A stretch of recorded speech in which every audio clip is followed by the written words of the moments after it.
I find it fascinating. I believe you said you joined in 1967. Yes. You must have an incredibly unique perspective on how the industry changed in those years. You came on before containerization, and you were a young guy and in the family of this industry.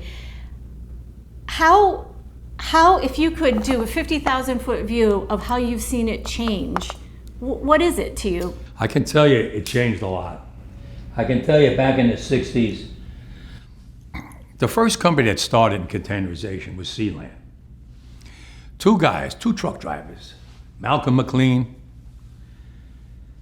Cecil Yeagers, got together and said, you know, we're taking cargo up and down the East Coast. Why don't we get a ship, put the cargo on a ship, and go up and down the East Coast? They weren't even thinking about over Europe, none of that.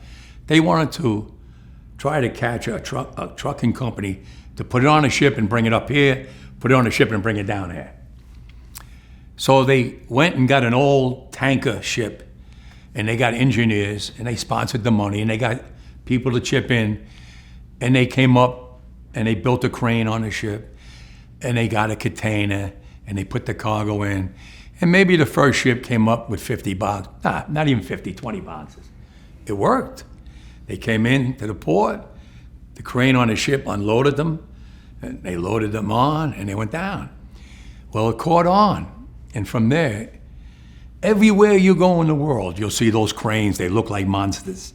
No matter where you go, what port, overseas, Europe, Rotterdam, Amsterdam, anywhere, Spain, those cranes are there. It all started with Sealand. The company before Sealand is called Pan Atlantic, but Sealand bought that, and then they became Sealand. Okay, I show up in 1967. I explained to you before, the maintenance local was down. We built it all up, you heard me. Where the changes started, we always went for a 3-year contract. When my father, when I was a young kid, we went on strike for 25 cents. 25 cents. We went on strike in 1977 for 3 months for 80 cents. Fast forward, back then the companies were lucky they made millions of dollars, 10 million, 5 million. Today, they make billions and billions of dollars. They make, MSC is the richest shipping company in the world, made 3 times the money than Amazon. A lot of money, right? Billions. Well, one of the companies, and I won't mention his name, he took himself for Christmas bonus, $4 billion. He took it out for him and his family, $4 billion. A French company, I won't mention their name, they gave all their employees 50 months salary as a Christmas gift. Now, look at that money. They have so much money, they don't even know what to do with it. They know they're building up terminals. They want to go automation. They want more money now. Get rid of these men. We don't need them no more. It's a big change going on. I've been fighting automation for years. They destroyed LA. They put a fully automated terminal out there at Maersk Line. 800 longshoremen lost their jobs. If it was up to them, they would like to see everybody lose their jobs. Let me tell you, it's not just in the longshore. They got ships in Europe that they're building. They got one now, runs on a battery, a container ship. No crew. Somebody in an office building runs it. Goes out, goes in. They don't want anybody. They don't want to pay anybody. It's not only this union, it's in every union in every aspect. If they keep putting machinery to take our jobs, who's going to pay the income tax? Machines are not. Who's going to pay for the military, the roads?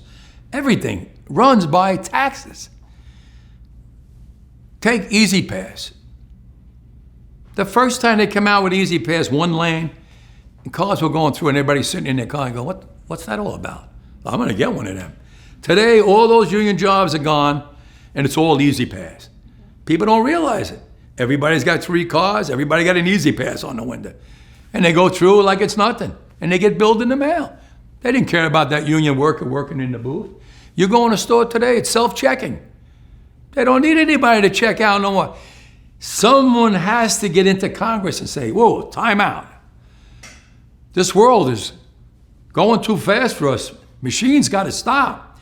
Yes, we're getting smart kids out of MIT and all these places. Yeah, they're all brilliant. But what good is it if you're going to put people out of work? Who's going to support their families? Machines? Machines don't have families. You got to draw the line. These companies that work in the maritime business come from overseas. Not one of them belongs to America. They want to come into America and build fully automated terminals and get rid of American jobs. Good paying jobs that support families with medical, pensions, annuities, and pay taxes. They want to get rid of them. Where's the President of the United States? He's not fighting for us. He told in LA, he told the union, hurry up and get a contract. That's the mentality they have. They don't even know what the hell they're doing today. Well, I know what I'm doing. I'm going to save everybody's job when it comes to the ILA and to all the unions around the world, because we're going to fight it with that alliance. I'll shut them down throughout the world to prove that we can beat them. So, yes, your answer is we came a long way. We came along so advanced that technology is mind-boggling. We never had cameras on the piers. They got a camera in every pole. They got cameras they want to put in the trucks to watch the driver driving. What is this, Big Brother? I'm against all that. I'm against that. A man can't even breathe without a camera looking at him. That's not right. What about, there certainly must be, since 1967, elements of technology that have been good for the industry.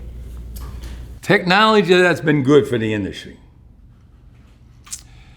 That's a tough one because I got to be careful because I'm against automation. Semi-automation is automation. It's just the back avenue had to come in and give you automation without you knowing it. But certain technology, yes, is good because computers, we get more work done with computers. We have doubled the cargo.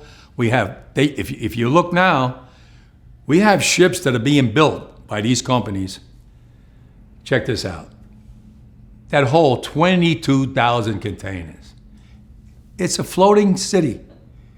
They had to take the Bayonne Bridge and raise it way up here so the ships could go under it to get in here to unload them.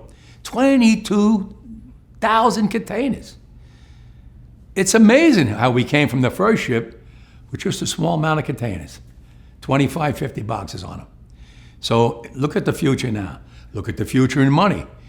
They went from millions of dollars to billions and billions of dollars. So the world is going by real quick. Is it safe to say that you're not against technology for efficiencies, but you're person first, people first, like protecting jobs and families while embracing technology to keep the workflow efficient? Let me explain a little bit about this. The first cranes that went up with diesel engines up there. As time went on, they got rid of diesel. Today, it's electric. The jobs on the waterfront are very dangerous. Just 2 years ago, one of my mechanics fell into the electric and he was fried to death. Wife, 4 kids. Happens all the time on the piers. People getting killed. There was a woman checker.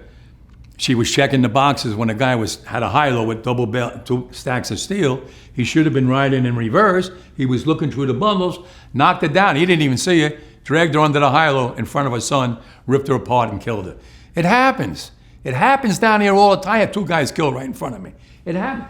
We have a group in our local 1804 days called the Lashes. The most dangerous job on the waterfront. When they put the containers on top of the hatch covers, all the way up high, you see them in the container ship, they got to be all lashed down in case the storm and the seas are real rough. The ship is doing this and this. If they're not lashed down right, those containers are going to go over into the ocean and sink. Millions of dollars of cargo sunk. So what? My men got to go out there. It's 0 degrees. There's ice on top of the container. It's freezing with metal bars and hooks, safety lines on them, way up high, and they got to put them down tight, get up on the box, slide on the ice up on top, Completely dangerous. That's in the north. In the south, it could be 95, 105 degrees. Soaking wet down there. They got a guy that goes around, they call him the water boy, giving water to the men so they don't dehydrate. Or the ones that work in the hull of the ship, they get water. It's different elements. You have us here in the north, Canada. You have from Virginia down, all the way to Houston. Hot. Florida, everything's hot. Different elements. Dangerous job. We've had 17 people killed in the last 3 years. That's 17 people that didn't come home. We just had a kid killed in Houston. Young kid, a big roll of paper, weighed a ton, rolled off on top of him, killed him. That's why I fight. I fight for jurisdiction. I fight for safety. I fight for these to be compensated with good salaries. These companies are making billions of dollars. They should take us along. We brought them to where they are. Now they want to get rid of us? That's not fair. Not fair at all. And this union's been around close to 200 years. So you can see why I'm always fighting. Why do you think you haven't had to strike since then? Because you had leaders like me, and the companies got smart and said, we don't want to go through another 3 months strike. Let's negotiate in good faith. Back then, the companies didn't make the money that we make today. So we negotiated in good faith. We went with 6-year contracts. And we got $1 raise, $1.50 raise for 6 years. It was great. It was a lot of money compared to 80 cents for 3 months. But today's world, it's changing into the future. They're not making millions no more. They're making billions. And they're spending it fast as they make it. I want a piece of that for my men, because when they made their most money was during COVID. When my men had to go to work on those piers every single day, when everybody stayed home and went to work. Not my men. They died out there with the virus. We all got sick with the virus. We kept them going. From Canada to Maine to Texas, Great Lakes, Puerto Rico, now the Bahamas, everybody went to work during COVID. Nobody stayed home. Well, I want to be compensated for that. I'm not asking for the world. They know what I want. They know what they want. And if they don't, well, then I have to go into the street and we have to fight for what we rightfully deserve.